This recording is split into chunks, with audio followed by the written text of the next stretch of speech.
Last day one part of 38A और वो one part था सिक्स्थ पार्ट। ये काफी लेंदी पार्ट है और इसलिए हमने उस दिन छोड़ दिया था। क्वेश्चन 38A की स्टेटमेंट एक बार रीड करें।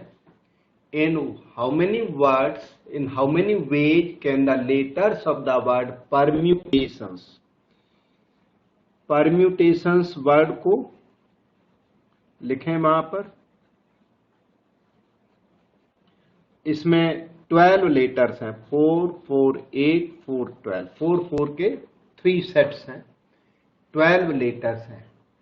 और अरेंजमेंट पूछा है, बी अरेंज सच दैट, तो अ नंबर ऑफ अरेंजमेंट्स मांगे हुए हैं, जिसमें condition number 6, there are always 4 letters between P and S।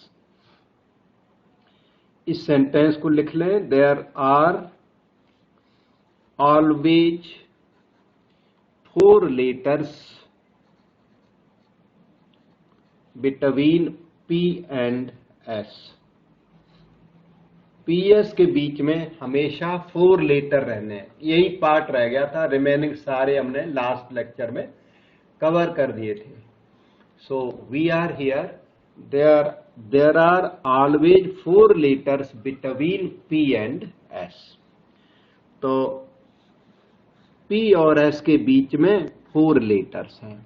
तो इसमें ना डिफरेंट टाइप के केस जनरेट होते हैं, डिफरेंट सैंपल्स, कि P एट फर्स्ट प्लेस, फिर 1, 2, 3, 4 लेटर्स की जगह छोड़ दी, फिर S। उसके बाद अब तक कितने लेटर्स हो गए? 1, 2, 3, 4, 5, 6 हो गए और 6 आगे होंगे, फिर टोटल 12 है। 7, 8, 9, 10, 11, 12 रखने हैं टोटल। ये 1 सैंपल है। There are always 4 letters between P and S का 1 सैंपल यही है आपके सामने, कि P at first place and S at 5th place. ध्यान से देखना, P at first place, S at 1, 2, 3, 4, 5, 6th place. ये केस 1 है। रिमेनिंग में क्या होंगे? रिमेनिंग में कोई कहीं भी हो सकता है, E, R, M, U, E, R, M, U, T, A, T, I, O, N।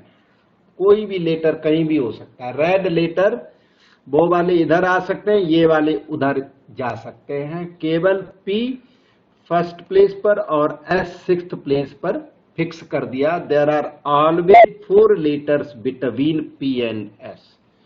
तो इसके जो नंबर ऑफ परम्यूटेशंस हो गए, इसके नंबर ऑफ अरेंजमेंट्स आ गए। देखिए, P fixed in 1 way, S fixed in 1 way and remaining रह गए 10।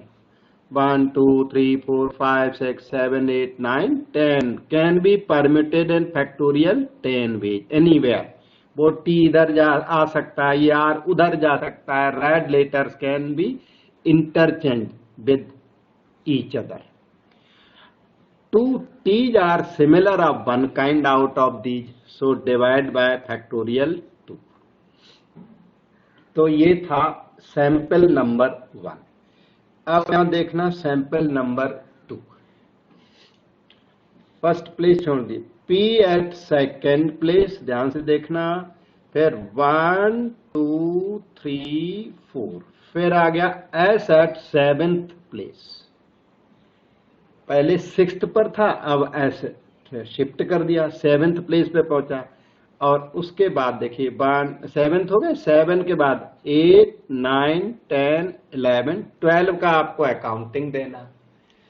तो जो रिमेनिंग है E, R, M, U, TATION, वो कहीं भी हो सकता है, रेड लेटर कोई कहीं भी हो सकता है। तो इस केस में जो नंबर ऑफ परम्यूटेशंस हुई वो अगेन उतनी हुई 1 into 1 into factorial 10 by 2 t's are similar of one kind। ये t वहां जा सकती है, वो t यहाँ पे कोई कहीं भी जा सकता है, डिवाइड बाय फैक्टोरियल 2। इस तरह से कई सारे केस बन रहे हैं। केस 1 में इतने परम्यूटेशन, अगर ये सिचुएशन तो इतने परम्यूटेशन। इस तरह नेक्स्ट सिचुएशन में p थर्ड प्लेस पे शिफ्ट कर दो, 1 2 3, p गया थर्ड प्लेस पर, 1 2 थर्ड, 4 5 6 7 8, s चला गया 8th प्लेस पर, वो 7th पर था अब 8th पर चला गया, 9 10 11 12। इस वाले केस में भी सेम होंगे, फैक्टोरियल 10 बाय फैक्टोरियल 2 लिख देते। Number of permutations again 1 into 1 same होंगे बिल्कुल, factorial 10 bye factorial 2। Fourth case आपका आएगा, अब तो थोड़ा समझ में आया होगा, p फोर्थ प्लेस पर, p at fourth, s at 9th place. इस केस में नंबर ऑफ परम्यूटेशन सेम होंगे। अब की बार सैंपल नहीं बना, नहीं एवरी टाइम जरूरी नहीं है, ये लीजिए। नेक्स्ट केस में p एट 5th प्लेस और s एट 10th प्लेस। फिर से नंबर ऑफ परम्यूटेशंस वही होगी, factorial 10 by factorial 2। next case p at 6th and s at 11th, s at 11th place। तो नंबर ऑफ परम्यूटेशंस फिर से factorial 10 factorial 2, और मुझे लगता है लास्ट केस आ गया, p एट देखना 7th, s eight 12th। Total 12 places है आपके पास, टोटल 12 प्लेसेज है। तो number of permutations factorial 10 bye factorial 2। इस तरह से सारे केस आपके सामने। अच्छा, अब इन सभी केसेस को हम ऐड करेंगे और बिगिनिंग से फिर एक बार नजर से देखो, डाउट हो पूछो। सब लोगों को हम आवाज सुनाई पड़ रही है? एक जना बताओ कम से कम, are you listening? Yes sir. और वीडियो ठीक है बेटा? बहुत अच्छा है ना? Yes sir. Yes sir. ठीक है बेटा। सारे केस मैंने अलग अलग करके दिखाए, इस तरह से ये है, तभी तो लेंदी हो गया। बुक्स में इतना एक्सप्लेन नहीं करते, वो तो एक बार लिख देते हैं कि ये एक बन गया और similarly others can be drawn. तो हमने तो सारे केस बिल्कुल सिखाए अलग अलग करके, जिससे समझ में आ जाए। और ये टोटल हुए 7 केसेज। ऑल द 7 केसेज के रिजल्ट्स को अब ऐड करना है, तब आएंगे टोटल नंबर ऑफ परम्यूटेशंस। ठीक है, 5 आया, फिर 6 आया, 7 आया। 7th में क्या हुआ कि s 12th प्लेस पर स्लिप हो गया और 13th place we don't have, तो ये एंड आ गया। 13th प्लेस हमारे पास है नहीं, हमारे पास टोटल 12 प्लेसेज है।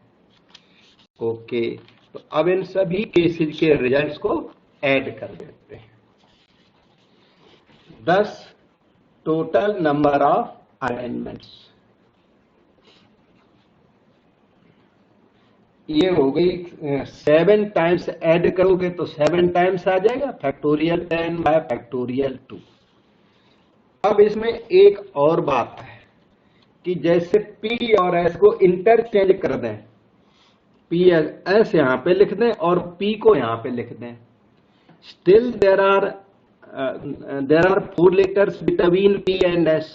हालांकि उसमें p बाद में चला गया एस पहले आ गया, लेकिन उन्होंने ये तो नहीं बोला कि पी पहले होना चाहिए एस बाद में होना चाहिए। उन्होंने बोला there are always 4 letters between P and S.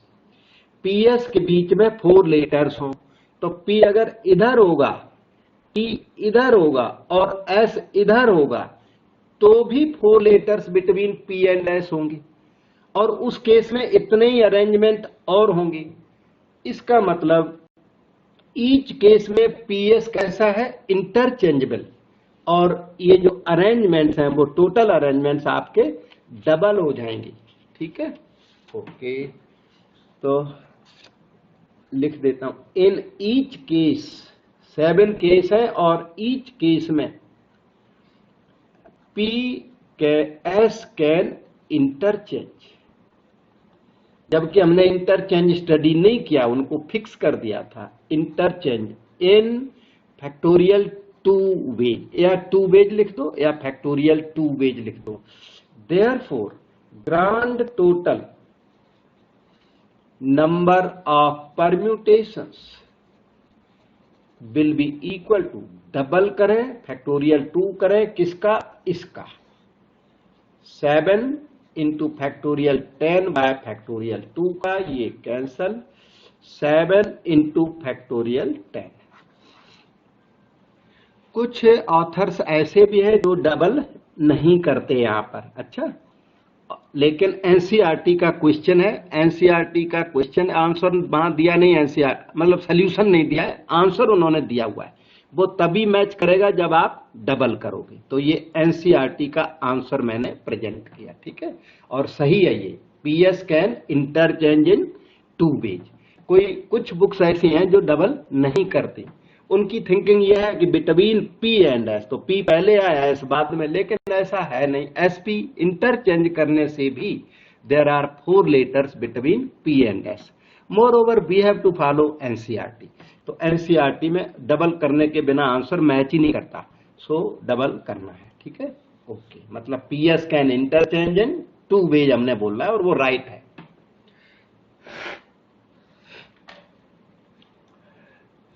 अब हम आगे ले चलते हैं और सॉल्यूशन का मैक्सिमम पार्ट अभी साथ में लिखा करें, अच्छा, बचा हुआ बाद में लिख लें, maximum part you should write now itself. So this question is completely done. Several parts were there in the question. और अब देखिए ये क्वेश्चन नंबर 39 आपकी स्क्रीन पर पहुंचा। इस 39 को रीड करें। ए स्टूडेंट हैज 3 लाइब्रेरी टिकट्स, बहुत ध्यान से और मेन पॉइंट्स को नोट डाउन करें। ए स्टूडेंट हैज 3 लाइब्रेरी टिकट्स। एक स्टूडेंट के पास 3 टिकट्स हैं। वो ऐसी लाइब्रेरी का क्वेश्चन है जिसमें 1 टिकट से 1 बुक आप ले सकते हो। अगर आपके पास 1 टिकट तो 1 बुक ले सकते हो, 2 टिकट्स है आपके पास तो 2 बुक्स ले सकते हो, 3 टिकट्स है तो 3 बुक्स ले सकते हो। ये ऐसी लाइब्रेरी का क्वेश्चन है। बहुत सारी लाइब्रेरी टिकट्स देते हैं अपने स्टूडेंट्स को। तो a student has 3 library tickets.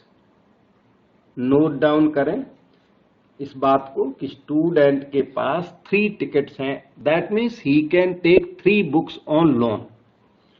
A student has 3 tickets, ठीक, and 8 books of his interest in the library. Library में जब वो स्टूडेंट स्टडी करने गया तो उसको 8 बुक्स अपने इंटरेस्ट की नजर आई, मतलब वो 8 बुक्स लेना चाहता है, टिकट्स 3, तो अब वो 3 से ज्यादा बुक्स को ले नहीं सकता और उसने 8 बुक्स अपने पास रख ली। 8 books of his interest in the library, तो वो भी लिख दो। तो there are 8 books.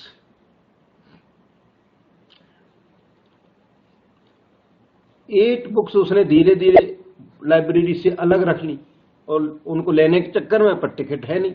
8 books of his interest. Record करो इसकी बात को कि अपने इंटरेस्ट की 8 बुक्स हैं। Of these 8 he doesn't want to borrow mathematics part 2 unless maths part 1 is also borrowed. वो मैथ्स 2 बारो नहीं करना चाहता, मैथ्स 2 नहीं लेना चाहता। 8 बुक्स के अंदर मैथमेटिक्स 1 और मैथमेटिक्स 2 की बुक्स भी है। तो maths he doesn't want to borrow maths 2 unless maths 1 is also borrowed. वो मैथ्स 2 का क्या करेगा अकेले का? मैथ्स 2 के साथ मैथ्स 1 भी लेना चाहता है। तो मैथ्स 2 will be borrowed, लिखो maths 2 will be borrowed with maths 1। Maths 2 जो बुक है वो अकेली नहीं ली जाएगी, वो मैथ्स 1 के साथ मैथ्स 2 ले लिया जाएगा। will be borrowed along with maths 1।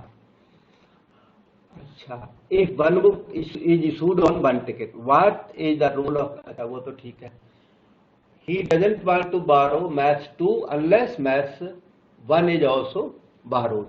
उसके बाद थोड़ा क्वेश्चन में कम लिखा है, तो आप क्वेश्चन में थोड़ा सा कम लिखा है। In how many ways can he borrow his books?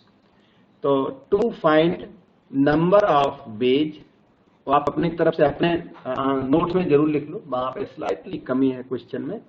To find number of ways in which he can borrow his books. कितनी books? 3 books. To find number of ways in which he can choose 3 books out of those 8। हमने इसमें से काफी कुछ लिख लिया है और आपको वही चीज लिखाई। देखिए, स्टूडेंट हैज 3 टिकट्स। इस स्टूडेंट के पास 3 tickets, 8 books of his interest in the library, और 8 बुक्स हैं। ये बुक्स में यहाँ पे मैंने दोबारा लिख दिया, 8 बुक्स कैसी है? 8 बुक्स में ना 3 तरह की मैथ्स 1 है इसके पास, एक मैथ्स 2 की बुक है, और रिमेनिंग जो जनरल बुक्स, फिजिक्स की, कोई केमिस्ट्री की, उसमें पार्ट का कोई प्रॉब्लम नहीं है। 6 है कॉमन जनरल बुक्स और 2 पर्टिकुलर बुक्स। ठीक, student has 3 tickets, so he can बारो 3 बुक्स फ्रॉम द लाइब्रेरी। अब 8 books of his interest in the library, वो भी हमने लिख दिया इन the library. Maths 2 will be with maths 1। अब इसकी एक शर्त है कि मैथ 2 ये इसका मैथ्स 2 का लेकर के क्या करेगा, क्योंकि उसकी जो बैकग्राउंड है वो मैथ्स 1 में है। तो ही doesn't want to borrow maths 2 without 1। अगर 2 लेता है तो 1 कंपल्सरली लेना पड़ेगा, तो फिर इसके पास चॉइसेस ज्यादा नहीं बचती। मैथ्स 2 अगर लेता है तो मैथ्स 1 साथ में हो गया, तो 2 बुक्स तो यही हो गई। बची हुई बुक्स में से 1 बुक और ले सकता है, क्योंकि टिकट्स तो टोटल 3 है इसके पास। तो मैथ्स 2 में प्रॉब्लम ज्यादा बड़ी है। अब स्टूडेंट के ऊपर है, वो बोलेगा मैं मैथ्स 2 तो जरूर लूंगा, तो उसके पास एक चॉइस ये है कि मैथ्स 2 इज बारोड, कि उसने मैथ्स 2 सेलेक्ट कर लिया और मैथ्स 2 के साथ 1 तो लेना ही पड़ेगा। फिर दूसरी बात यह है कि मैथ्स 2 के साथ मुझे 1 लेनी पड़ रही है और फिर चॉइस नहीं ज्यादा बचती है हमारे पास, इसलिए वो स्टूडेंट मैथ्स 2 को बारो ना करे। 2 ही चॉइसेज हैं उसके पास कि maths 2 is borrowed and maths 2 is not borrowed, क्योंकि मैथ्स 2 में प्रॉब्लम है। 2 के साथ 1 जरूर लेना पड़ेगा और 1 के साथ 2 नहीं लेना पड़ेगा, 1 अकेला भी चल जाएगा। Maths 2 is borrowed. अच्छा, तो मैथ्स 2 तो उसने श्योरली ले लिया इसमें। Therefore, maths 1 is automatically borrowed, is also borrowed। ये हेडिंग है ना कि also borrowed। अब क्या हुआ, 2 इसने ले लिया, मैथ्स लेना, 1 लेना पड़ गया मजबूरी में। अब केवल 1 की चॉइस रह गई, ठीक है। तो number of ways in which he can do this is to fix 1 in 1 way, fix only 1 choice out of common 6 books, 6C1, इस तरह से 6 way। अब इसने इसकी चॉइसेस बहुत कम हो गई, तो इसने सोचा मैथ्स 2 को अलग ही रख देता हूं, मैथ्स 2 नॉट बारोड। फिर कोई रिस्ट्रिक्शन नहीं है, मैथ्स 1 वो ले भी सकता है, नहीं ले सकता है, मर्जी है उसकी। तो in this case we are left with how many books बताओ? 7 books. यस, 7 बुक्स रह गई, क्योंकि 2 बारो नहीं किया, तो इसका मतलब ये नहीं 1 भी नहीं करेगा, 1 बारो कर सकता है। 2 बारो नहीं किया तो 1 बारो कर सकता है, लेकिन अगर 2 बारो करता है तो 1 के बिना वो 2 पार्ट 2 का क्या करेगा, वो नहीं लेगा। तो in this case left with 7 books and number of ways in which he can choose his 3 books. Yes, total 3 books का पहले भी काउंटिंग दिया था मैंने, 1 1 1। अब की बार 7 में से any 3 he can pick up in 7C, 3 ways combination, इसलिए कि arrangement is unimportant. Physics chemistry maths की बुक ले, या मैथ केमिस्ट्री फिजिक्स, या chemistry physics maths, in any order he can choose. तो 7 6 5 बाय फैक्टोरियल 3, कैंसल वैंसल करके 35 ये और 6 वो। सो टोटल नंबर ऑफ वेज के लिए सम कर सकते हो, केसेज जब भी होते हैं आप केसेज को ऐड कर सकते हो। 41 चॉइसेज उसके पास अवेलेबल है। अब कोई डाउट रहा हो बेटा पूछ लो और बता दूंगा, ना डाउट हो तो खूब प्रैक्टिस करो, अच्छे मार्क्स लाना बाद में।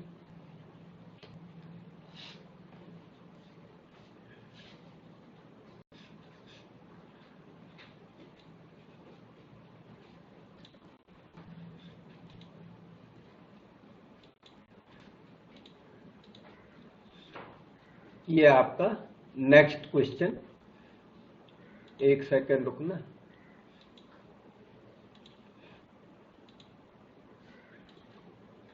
मुझे लगता है 36 नंबर, हाँ बिल्कुल 36 नंबर को रीड कर लीजिए।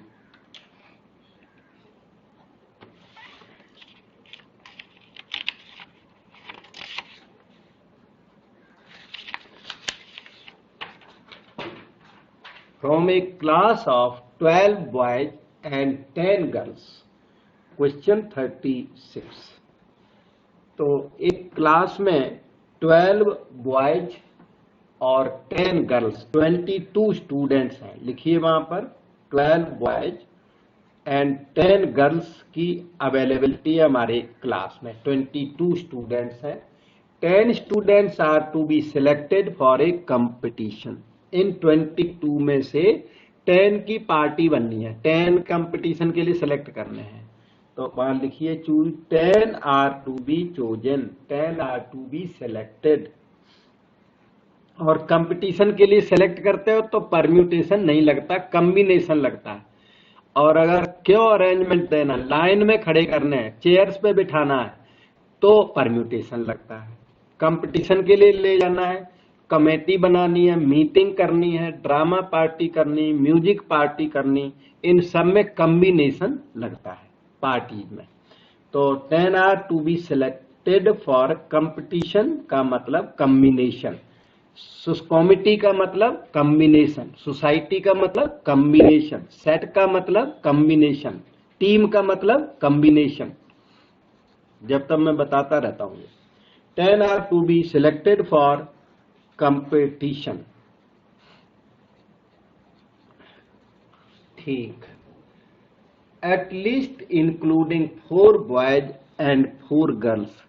वो जो सिलेक्शन करोगे उसमें बॉयज भी होने चाहिए और गर्ल्स भी होने चाहिए।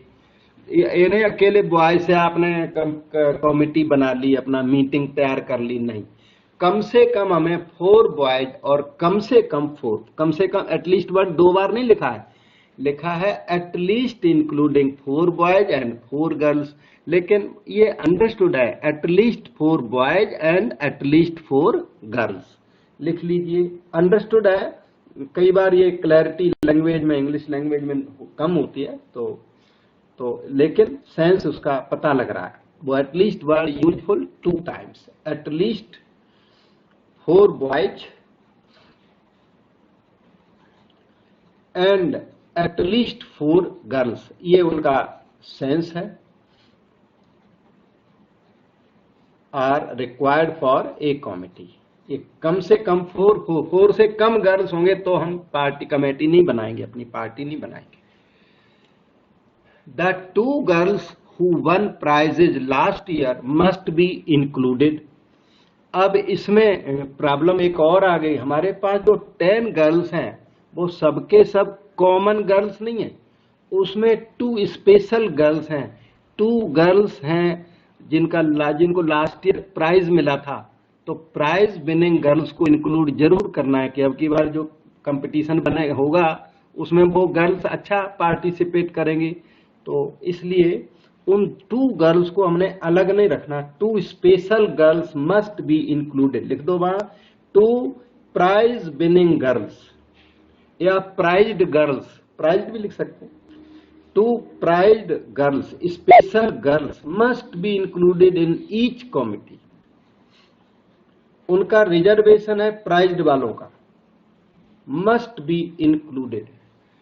तो इन how many veg the selection be made, अब आपसे नंबर ऑफ वेज क्वेश्चन ने डिमांड कर दिए। अब क्वेश्चन रीड करके जो मैंने लिखा वो ये है, और वही आपको बताता रहा, ऐसे ही आपको एग्जाम में करना होता है क्वेश्चन, ठीक है।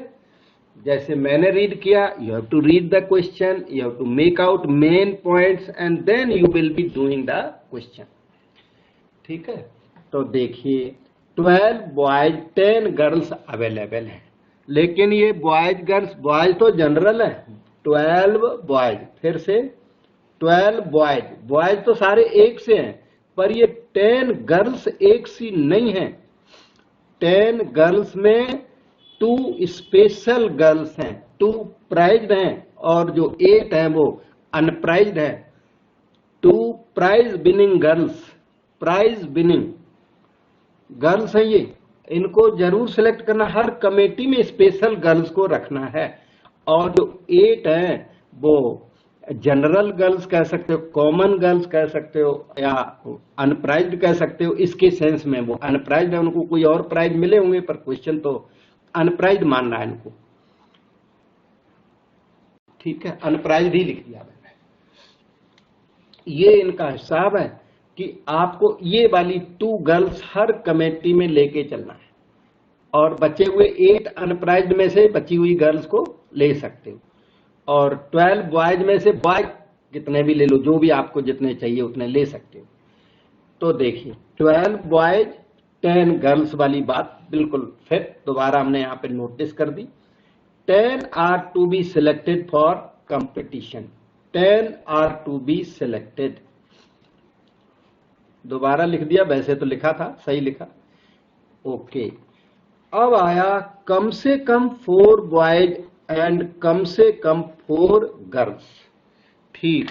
अब आप अपने केस बनाने लग जाओ, अब क्वेश्चन तो बिल्कुल साफ है।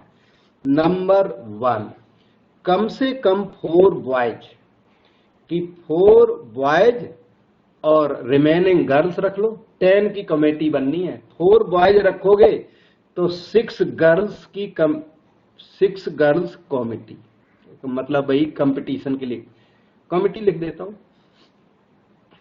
4 बॉयज 6 गर्ल का कंपटीशन, गर्ल्स टीम बोल देता हूं, टीम शायद वर्ड अच्छा लगेगा, ये 4 बॉयज 6 गर्ल्स की टीम।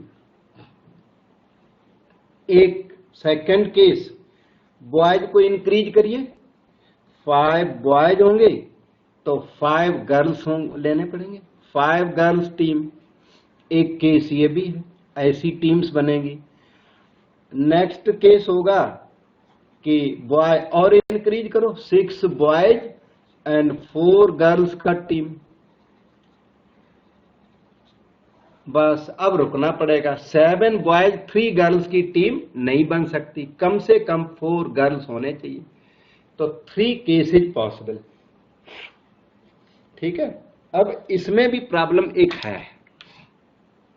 ये देखिए 4 बॉयज कोई प्रॉब्लम नहीं, और 6 गर्ल्स की टीम बननी, तो 6 गर्ल्स में 2 प्राइज्ड गर्ल्स, 2 प्राइज्ड और 4 अनप्राइज्ड।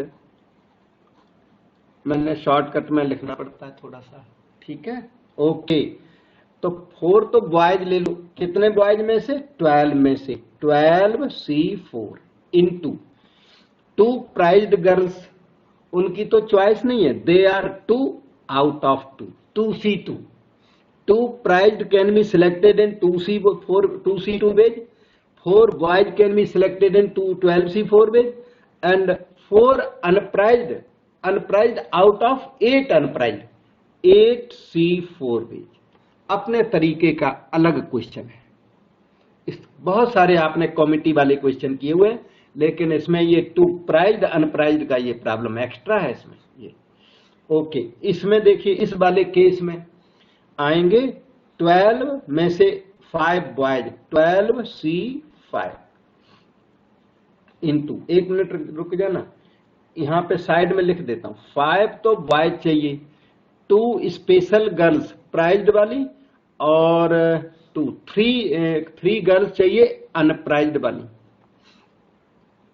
तो 5 बॉयज का काउंट हो गया, 2 प्राइज्ड मीन्स 2C2 और 3 अनप्राइज्ड मीन्स 8C3 बीच। अब इसमें 6 boys out of 12, 6 boys can be selected in 12C6 बीच। अब एक मिनट, 6 बॉयज और 4 गर्ल्स, 4 गर्ल्स कैसी? 2 प्राइज्ड एंड 2 अनप्राइज्ड, तो 12C6 हो गया। फिर 2 प्राइज्ड गर्ल्स, अब प्राइज्ड गर्ल्स तो 2 है, 2 आउट ऑफ 2, एंड 2 अनप्राइज्ड, अनप्राइज्ड हमारे पास काफी है, 8C2। अब इनको तीनों केसेज को प्लस कर दो तो टोटल नंबर ऑफ सिलेक्शंस आ जाएगा, टोटल नंबर ऑफ टीम्स। तो total number of selections equal to 12C4, 2C2 1 होता है, 8C4 plus 12C5 into 8C3 plus 12C6 into 8C2। Calculations लेंदी है, एग्जाम में टाइम हो तो कैलकुलेट करना है, ना टाइम हो तो छोड़ भी सकते हो कैलकुलेशन को। बहुत बड़ी बड़ी कैलकुलेशंस हैं, आप अपने टाइम में इसे अपने लिए कैलकुलेट जरूर करिए, प्रैक्टिस होगी आपकी। ठीक है, एग्जाम में देख लेना कि क्वेश्चन यूं ही काफी लेंदी है, तो मेरे ख्याल से examiner will not mind for this answer. ये आंसर काफी इफेक्टिव, अच्छा आंसर, देखो ना कितना लेंदी क्वेश्चन है, और we have done it rightly, correctly. अब कोई डाउट हो तो आप पूछोगे तो बताऊंगा। Highly logical question.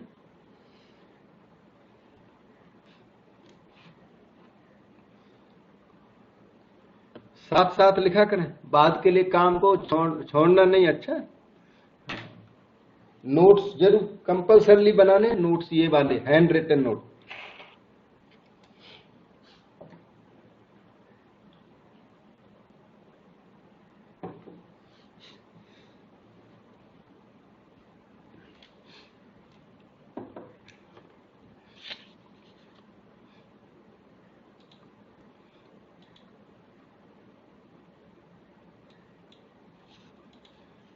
Okay, so we share next question। ये है क्वेश्चन नंबर 4040। अब बीच में होमवर्क रहते हैं, नोट्स में होमवर्क, तो उनको आप होमवर्क करिए, करके डाउट हमें पूछा करिए तो बताएंगे। 40 टाइप के क्वेश्चन आपने बहुत सारे किए, पर 40 नंबर 40 है उनसे अलग है और काफी लेंदी इसमें इन्वेस्टिगेशन है। Write down the position of the word Monday. Question समझने में बिल्कुल प्रॉब्लम नहीं। मंडे का पोजीशन मांगा as in dictionary. Monday word के लेटर्स को रीअरेंज किया, डिक्शनरी अरेंजमेंट दिया, तो वो पूछ रहे कि मंडे वर्ड आपकी डिक्शनरी में कहां पर स्टैंड करेगा। We have done several such questions, फिर भी मंडे तो मंडे ही है, first day of the week, तो मंडे में काम थोड़ा ज्यादा है। अच्छा, सबसे पहले तो इसे अल्फाबेटिकल ऑर्डर में लगा दीजिए, ए बी सी डी, फिर ई एफ जी एच ऐसे करते चले जाइए, ई एफ जी एच आई जे के एल एम, फिर आएगा एम, फिर आएगा एन, फिर आएगा ओ, फिर आएगा वाई। तो अल्फा जब भी ये डिक्शनरी अरेंजमेंट कराए तो ये सेकंड लाइन आप जब इससे काफी फायदा रहता है, जरूर लिख देना। ये सेकंड लाइन नहीं लिखी तो क्या होगा, तो एवरी टाइम आप A B C D E F G H करते रहोगे। ठीक है, तो ये वन टाइम कर लो। अब ये अल्फाबेटिकली अरेंज हो गया। डिक्शनरी में क्या है, पहले आते हैं ए से स्टार्ट होने वाले वर्ड, फिर डी से स्टार्ट होने वाले वर्ड, फिर एम से स्टार्ट होने वाले, फिर एन से स्टार्ट होने वाले, इस तरह से आया करते हैं डिक्शनरी में। इसीलिए अल्फाबेटिकल ऑर्डर आपने कर लिया। मंडे की पोजीशन निकालनी। अब Monday can not begin with A, तो number of words beginning with A,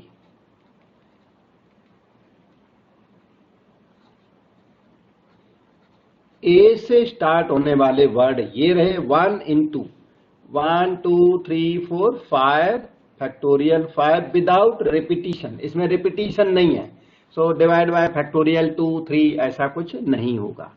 120 words ए से स्टार्ट हो गए। चलो आगे, number of words beginning with D, वो भी डी से स्टार्ट होने वाले 1 into फैक्टोरियल 5 120।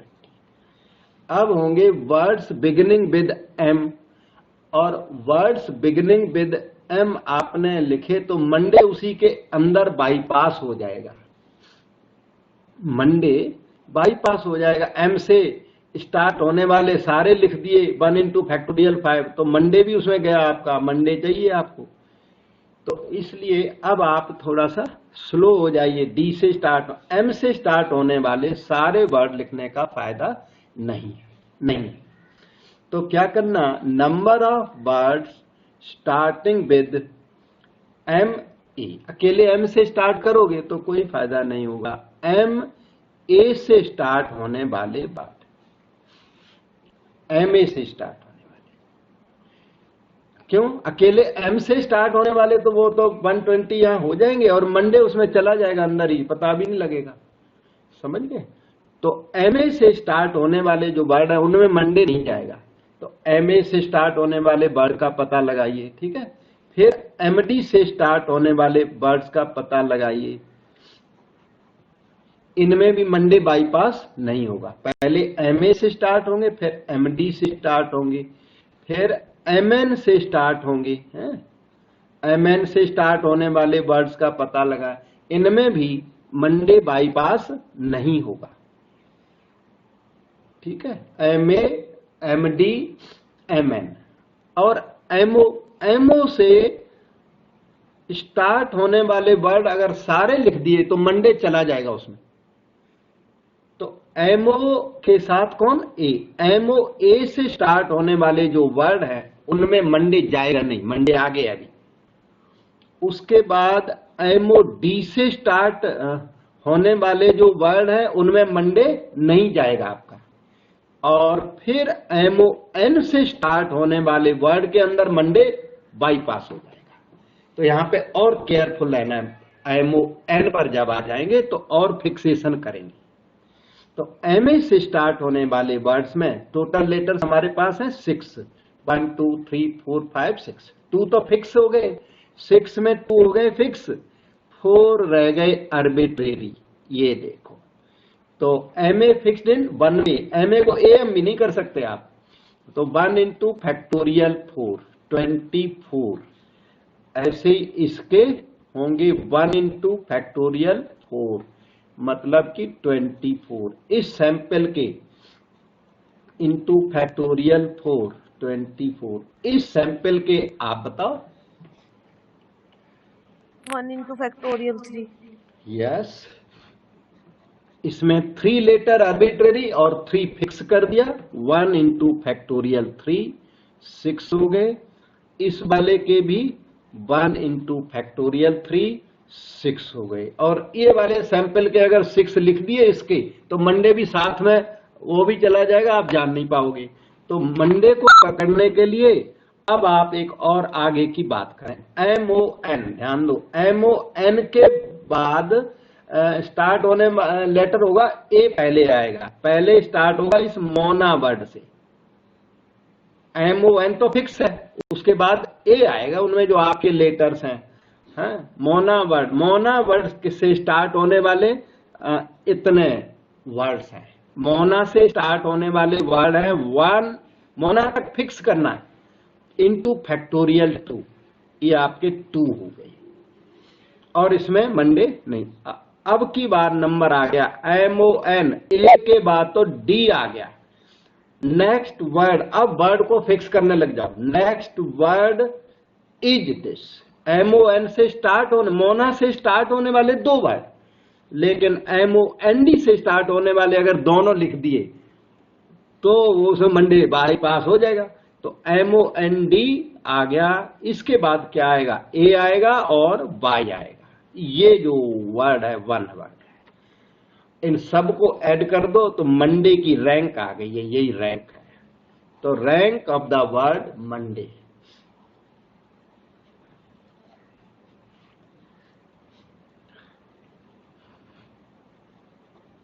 बहुत काम निकला इसमें।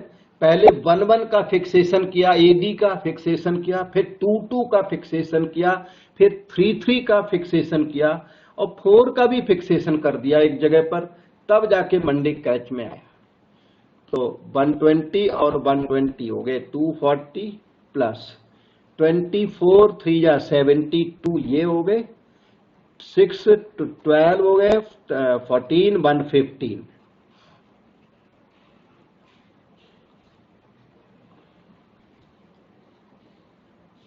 327th रैंक है और ये आपका आंसर है। अब आप पूछ सकते हो, और प्रैक्टिस तो पक्की करना। अगेन किया था आपने, एक एग्जामिनेशन वर्ड किया, अगेन किया, सचिन किया, रैंडम किया और किया होगा, याद नहीं मुझे, और मंडे इंडिपेंडेंट कुछ, चलो जो भी है। ये डिक्शनरी वाले क्वेश्चन किए जो मैंने अभी बोला ना, अगेन, एग्जामिनेशन और ये मंडे और एक और कौन सा बताया, ये सब डिक्शनरी अरेंजमेंट वाले क्वेश्चन थे। रैंडम, सचिन। लेकिन ये थोड़ा सबसे अलग है, सबसे ज्यादा क्रिटिकल थिंकिंग है इसके अंदर। ठीक है,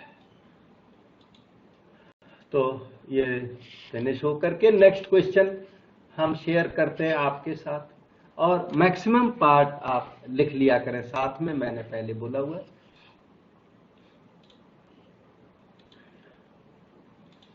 अब मंडे के बाद देखते हैं लास्ट क्वेश्चन आपका सामने, इस एक्सरसाइज का परम्यूटेशन कॉम्बिनेशन का ये लास्ट, लेकिन लीस्ट नहीं है, it is last question number 19 को स्टडी करें।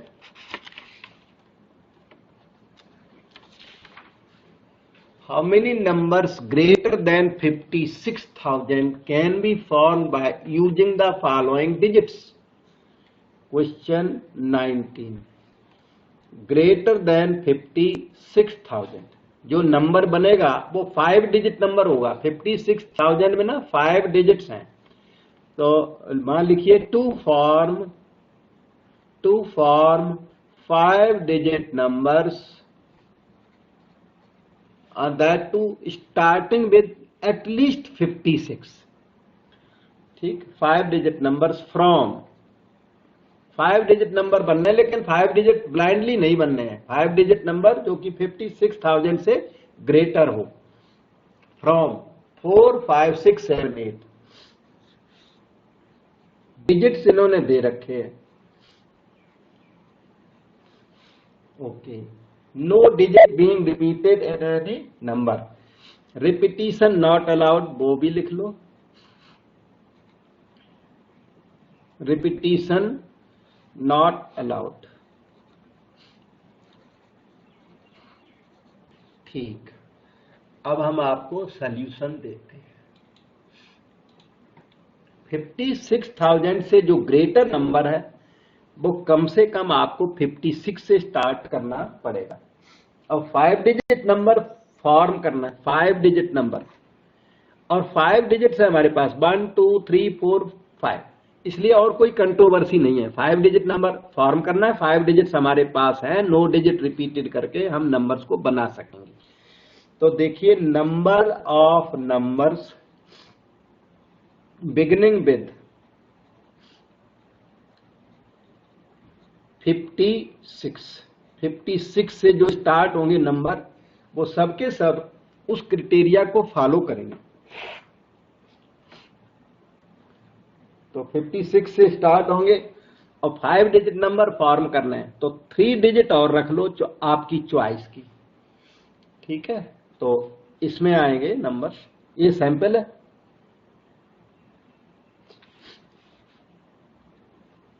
This is equal to 5 fix in 1 way, 6 fix in 1 way है, और 3 डिजिट्स और हैं आपके पास। 3 डिजिट्स कोई कहीं भी रख सकते हो, जैसे यहां एक मिनट रुकना, एक सैंपल बना ही देता हूं। 4 7 8 can be placed anywhere, any number anywhere. तो इनटू फैक्टोरियल 3, ये आपके 6 नंबर्स हैं, 6 नंबर्स बिगिनिंग विद 56 हो गए। अब number of numbers beginning with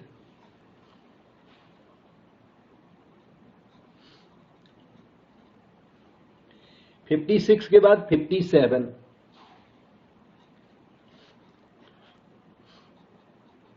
ये रहे। तो ये सैंपल बता दिया, और नंबर आएंगे इतने 1 इंटू 1 इंटू फैक्टोरियल 3, अगेन 6 आएंगे। ठीक है, number of numbers beginning with 57 58 रख दो। इसके बाद 3 डिजिट आपके हाथ में, 58 फिक्स्ड, फैक्टोरियल 3 6। ये सभी नंबर्स 56,000 से ज्यादा होंगे, और बस डिजिट 8 तक है।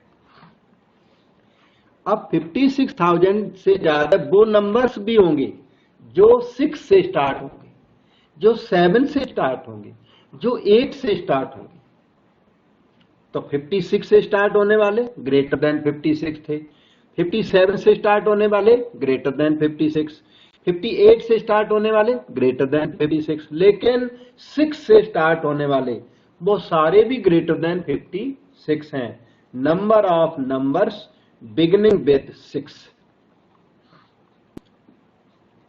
उसमें एक ही डिजिट 6 को फिक्स करना, बस सारे नंबर 56,000 से ज्यादा हो जाएंगे। फिर 1 2 3 4 आपकी चॉइस, तो 1 6 fix in 1 way into factorial 4, that is 24। 4 can be permitted in factorial 4 page. इसी तरह number of numbers beginning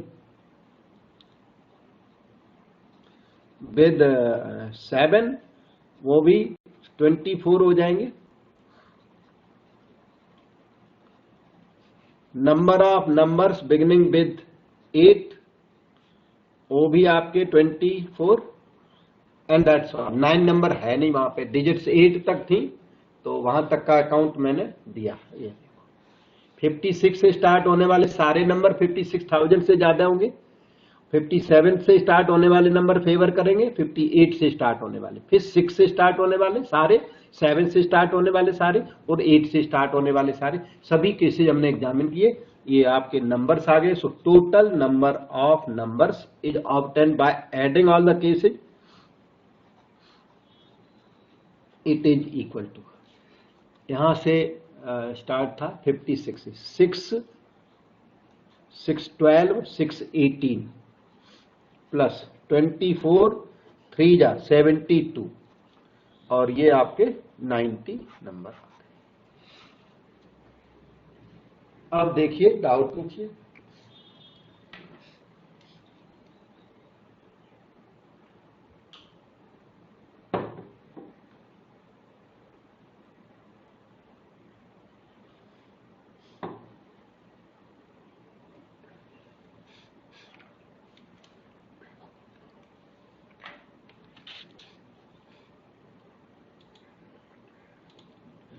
okay, अब ये जो आपका परम्यूटेशन कॉम्बिनेशन इस जगह पर एंड पर आ गया।